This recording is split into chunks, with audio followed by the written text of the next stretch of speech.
Pada tanggal 28 September 2018, tepatnya pada pukul 18:02 waktu Indonesia Tengah, terjadi gempa bumi berkekuatan 7,5 magnitudo di Sulawesi. Kemudian diikuti dengan tsunami yang melanda pantai barat Pulau Sulawesi. Pusat gempa berada di 26 km utara Donggala dan 80 km barat laut Kota Palu, dengan kedalaman gempa 10 km. Guncangan gempa bumi juga dirasakan di Kabupaten Donggala, Kota Palu, Kabupaten Parigi Motong, Kabupaten Sigi, Kabupaten Poso, Kabupaten Toli-Toli, Kabupaten Pasangkayu, bahkan gempa juga dirasakan hingga ke Kota Gorontalo, Kota Samarinda, Kota Balikpapan, dan Kota Makassar. Gempa ini kemudian memicu tsunami hingga ketinggian 5 meter di Kota Palu. Total korban jiwa akibat gempa bumi dan tsunami ini diperkirakan sekitar 4.340 orang dan menjadikannya salah satu gempa bumi paling mematikan yang pernah melanda Indonesia setelah gempa bumi Yogyakarta 2006, yang videonya juga sudah kita bahas sebelumnya. Juga menjadikannya bencana alam paling mematikan secara global pada tahun 2018, tepatnya 2 bulan setelah gempa bumi terjadi di Lombok pada bulan Agustus. BMKG mengkonfirmasi bahwa tsunami dengan ketinggian mencapai maksimum 4 hingga 7 meter yang melanda pemukiman di sekitar Kota Palu, Donggala, dan Mamuju. Gempa tersebut kemudian menyebabkan pencairan tanah besar-besaran di wilayah Kota Palu dan sekitarnya, atau juga yang dikenal dengan likuifaksi. Di 2 lokasi, hal ini menyebabkan semburan lumpur yang menyebabkan banyak bangunan terendam dan menyebabkan ratusan korban jiwa, dan juga banyak korban yang hilang. Pencairan tanah tersebut dianggap menjadi peristiwa pencairan tanah terbesar di dunia, dan peristiwa ini juga dianggap sangat langka. Pulau Sulawesi terletak di sepanjang cincin api Pasifik, di mana ini adalah zona kegempaan yang dikenal sangat tinggi aktivitasnya di dunia.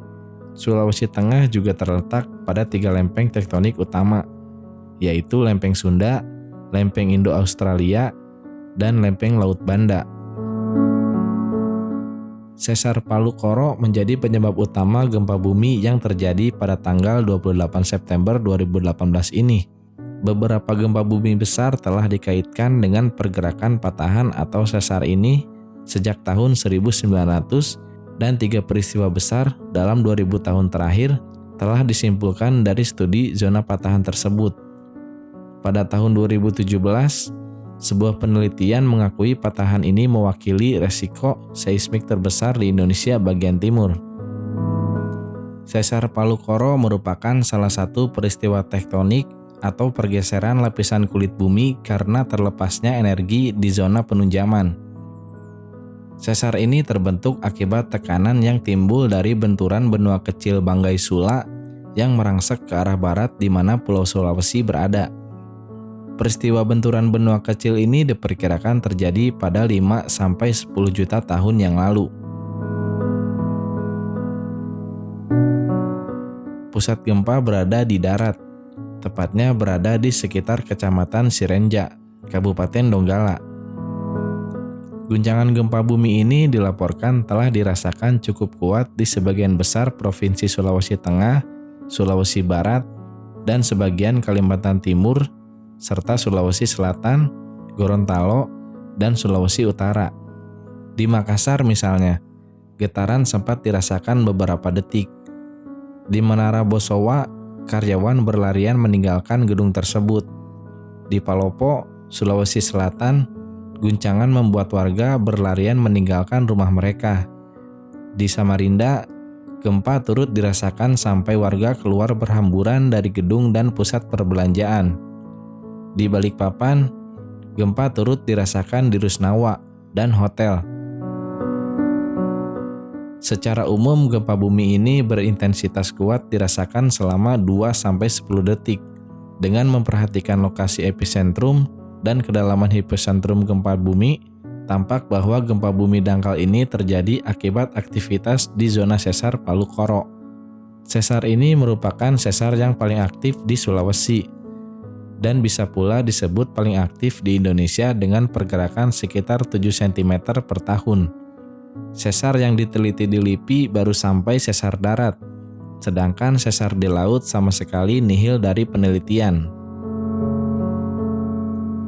Menurut Sutopo Purwonugroho, merupakan jenis gempa bumi dangkal akibat aktivitas sesar Palu Koro yang dibangkitkan oleh deformasi dengan mekanisme pergerakan dari struktur sesar mendatar mengiri. Sehubungan dengan gempa ini, Wahyu Pandus dari pihak BPPT menyatakan bahwa kekuatan gempa ini setara dengan 200 kali bom Hiroshima. Gempa dirasakan di beberapa wilayah di Sulawesi. Guncangan terkuat dengan skala MMI 10 atau ekstrim dirasakan di beberapa wilayah di Kota Palu. Di wilayah kota lain, intensitas Mercalli dinilai dengan skala 7 atau sangat kuat, berdasarkan kerusakan pada bangunan 1 lantai dan 2 lantai. Bangunan 4 lantai seperti hotel dan pusat perbelanjaan juga mengalami kerusakan sedang hingga berat dan intensitasnya ditetapkan dengan skala MMI 8 atau parah. Kerusakan berat pada jembatan Ponulele dengan skala MMI 9 atau hebat. Gempa dirasakan sedang hingga ringan di Sulawesi Barat, Sulawesi Selatan, dan Kalimantan Selatan. Akibat guncangan bumi, beberapa saat setelah puncak gempa terjadi, muncul gejala pencairan tanah atau likuifaksi tanah yang memakan banyak korban jiwa dan material bangunan. 2 tempat yang paling nyata mengalami bencana ini adalah Kelurahan Petobo dan Perumnas Balaroa di Kota Palu. Balaroa ini terletak di tengah-tengah sesar Palu Koro. Saat terjadinya likuifaksi, terjadi kenaikan dan penurunan muka tanah. Beberapa bagian tanah amblas sampai 5 meter, dan beberapa bagian tanah juga naik sampai 2 meter. Di Petobo, ratusan rumah tertimbun lumpur hitam dengan ketinggian 3-5 meter. Terjadi setelah gempa, tanah di daerah itu dengan cepat berubah jadi lumpur yang dengan cepat menyeret bangunan-bangunan di atasnya. Di Balaroa, rumah amblas bagai terisap oleh tanah. Adrin Tohari selaku peneliti LIPI menyebutkan bahwa di bagian tengah zona sesar Palu Koro tersusun endapan sedimen yang berumur muda dan belum lama lagi terkonsolidasi atau mengalami pemadatan. Karenanya ia rentan mengalami likuifaksi jika ada gempa besar. Laporan dan rekaman likuifaksi juga muncul dari perbatasan Kabupaten Sigi dengan Kota Palu. Lumpur muncul dari bawah permukaan tanah dan menggeser tanah hingga puluhan meter dan akhirnya menenggelamkan bangunan dan manusia secara hidup-hidup. Menurut data, likuifaksi yang terjadi di Perumnas Balaroa menenggelamkan sekitar 1.747 unit rumah. Sementara di Kelurahan Petobo, rumah tenggelam sekitar 744 unit. Jumlah korban jiwa belum dapat dikumpulkan hingga tanggal 2 Oktober 2018. Sebagai akibat dari likuifaksi ini, sampai dengan tanggal 3 Oktober, Tim SAR menemukan korban di Perumnas Balaroa mencapai 48 orang meninggal dunia, dan di Petobo 36 orang juga meninggal dunia. Di Jono Oge, Kabupaten Sigi, mencapai 202 hektar, 36 bangunan rusak, dan 168 lain juga kemungkinan rusak. Di Petobo, Palu, luasan mencapai 180 hektar, bangunan rusak 2050, dan bangunan mungkin rusak 168. Di Petobo, 7 alat berat dikerahkan. Di wilayah Balaroa, luasan mencapai 47,8 hektar, menyebabkan 1.045 bangunan rusak. Kemudian 5 alat berat dikerahkan. Di luar Petobo dan Balaroa, terjadi pula kerusakan parah di Desa Tosale, Desa Towale, dan Desa Loli, Kabupaten Donggala. Adapun dalam bidang infrastruktur, daerah Kecamatan Sigi Biromaru, Sigi, ada jalur Palu Napu yang jadi akses untuk ke Poso, terutama Lembah Napu. Terlihat jalan aspal sampai terbuka menganga. Didapati kebun jagung dan kelapa terseret ke kampung itu. Tanah retak, bergelombang, aspal terpelosok hingga kedalaman lebih dari 3 meter, lahan juga terlihat bergelombang. Gempa bumi ini dinyatakan berpotensi tsunami oleh BMKG, sehingga dikeluarkan peringatan dini tsunami untuk wilayah pesisir pantai Kabupaten Donggala, Kota Palu, dan sebagian pesisir utara Kabupaten Mamuju. Tsunami ini diprediksi memiliki ketinggian 0,5 sampai 3 meter dengan waktu tiba di Kota Palu pukul 18.22 waktu Indonesia Tengah. Pukul 18.27 terjadi kenaikan air muka laut setinggi 6 cm di pesisir Kabupaten Mamuju. BNPB mengeluarkan sebab daripada terjadinya tsunami ini. Menurut BNPB, tsunami ini penyebabnya adalah adanya kelongsoran sedimen dalam laut yang mencapai 200-300 meter. Sutopo Purwonugroho selaku pihak dari Humas BNPB lebih lanjut menyatakan bahwa sedimen tersebut belum terkonsolidasi dengan kuat, sehingga ketika diguncang gempa mudah terjadi longsor. Di tempat lain selain Donggala, adanya gempa lokal yang membuat tsunami tak sebesar di Donggala.